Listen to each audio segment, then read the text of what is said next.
കേരള സംസ്ഥാനത്തിൻ്റെ 2026-27 പുതുക്കിയ ബജറ്റ് ഞാൻ നിയമസഭയുടെ മുമ്പാകെ അവതരിപ്പിക്കുകയാണ്. UDF സർക്കാരിൻ്റെ ഈ പുതുക്കിയ ബജറ്റ് അടുത്ത 5 വർഷം കൊണ്ട് സംസ്ഥാനത്ത് നടപ്പിലാക്കുന്ന വികസനക്ഷേമ പ്രവർത്തനങ്ങളുടെ ഒരു ദിശ സൂചികയായിരിക്കും. വ്യക്തവും നിർണായകവുമായ ജനവിധിയോടെയാണ് ഈ സർക്കാർ അധികാരത്തിൽ വന്നിട്ടുള്ളത്. ആഗോളതലത്തിൽ അംഗീകരിക്കപ്പെട്ടിട്ടുള്ള സംസ്ഥാനത്തിൻ്റെ പൊതുജനാരോഗ്യ, വിദ്യാഭ്യാസ, സാമൂഹ്യ മേഖലകൾ എന്നിവ സമീപകാലത്ത് കടുത്ത വെല്ലുവിളികളും സമ്മർദ്ദങ്ങളും നേരിടുകയാണ്. കേരളത്തിൻ്റെ സാമൂഹ്യ വികസന സൂചികകൾ കുറച്ചു വർഷങ്ങളായി സ്തംഭനാവസ്ഥയിലാണ്.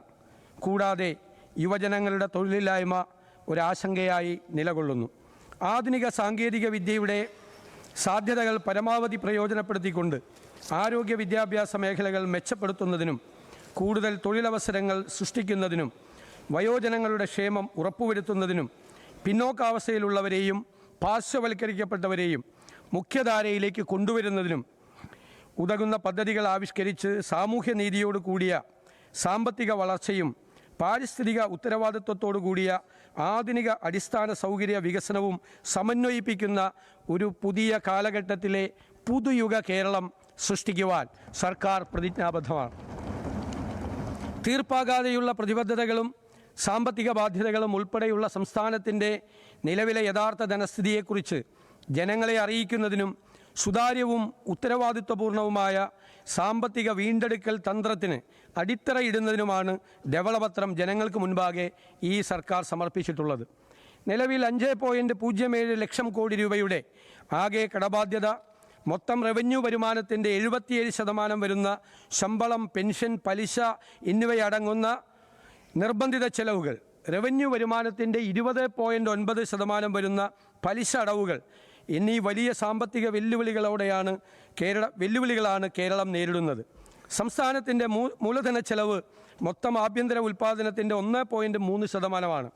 ഇത് ഇന്ത്യയിലെ തന്നെ ഏറ്റവും താഴ്ന്ന നിരക്കുകളിൽ ഒന്നാണ്. 2015-16 കേരളത്തിൻ്റെ തനത് നികുതി വരുമാനം GSTPയുടെ 6.94%. ഇത് പ്രധാന സംസ്ഥാനങ്ങളുടെ ശരാശരിയേക്കാൾ 6.35%, 0.59% മുകളിലായിരുന്നു 15-16.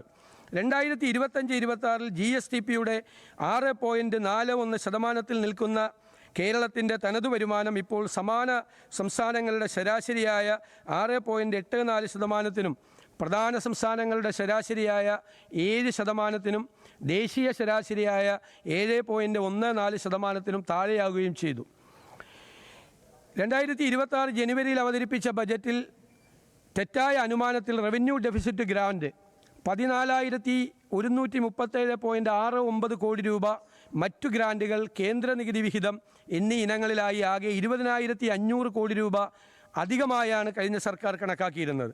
ഇക്കാരണത്താൽ ഈ സർക്കാർ പുതുക്കിയ ബജറ്റ് അവതരിപ്പിക്കുമ്പോൾ റവന്യൂ ഡെഫിസിറ്റ് ഗ്രാന്റ്, മറ്റു ഗ്രാൻറ്റുകൾ, കേന്ദ്ര നികുതി വിഹിതം എന്നീ ഇനങ്ങളിലായി ആകെ 20,500 കോടി രൂപയുടെ കുറവുണ്ടാകുകയാണ്. പ്രതീക്ഷിത വരുമാനത്തിലുണ്ടായിട്ടുള്ള ഈ ഗണ്യമായ കുറവ് കണക്കിലെടുക്കാതെയാണ് പദ്ധതി അടങ്കൽ 35,750 കോടി രൂപയായി മുൻ സർക്കാർ നിശ്ചയിച്ചിരുന്നത്. ഈ കുറവ് കണക്കിലെടുക്കുമ്പോൾ യഥാർത്ഥ പദ്ധതി അടങ്കലിൽ ആനുപാതികമായ കുറവുണ്ടാവും. കൊടുത്തു തീർക്കേണ്ട ബാധ്യതകളിൽ ക്ഷാമബത്ത കുടിശ്ശിക ഇനത്തിൽ 21,670 കോടി രൂപയും, ക്ഷാമാശ്വാസ കുടിശ്ശിക ഇനത്തിൽ 14,387 കോടി രൂപയും, ബിൽ ഡിസ്കൗണ്ടിംഗ് വഴി ബാങ്കുകൾക്കും കരാറുകാർക്കുമായി നൽകാനുള്ള 3,431 കോടി രൂപയും, മാറ്റിവെക്കപ്പെട്ട 9,245 കോടി രൂപയുടെ മറ്റു ബാധ്യതകളും, കിഫ്ബിയുടെ 21,000 കോടി രൂപയുടെ വായ്പാ തിരിച്ചടവിൻ്റെ ബാധ്യതയും ധവളപത്രപ്രകാരം വ്യക്തമാക്കിയിട്ടുണ്ട്. കൂടാതെ പെൻഷൻ കമ്പനിയുടെ 17,279 കോടി രൂപയുടെ ബാധ്യതയും ചേർത്ത് 2026 മാർച്ച് 31 വരെ ആകെ 87,012 കോടി രൂപയാണ് ഈ സർക്കാരിന് നൽകേണ്ടി വരുന്നത്.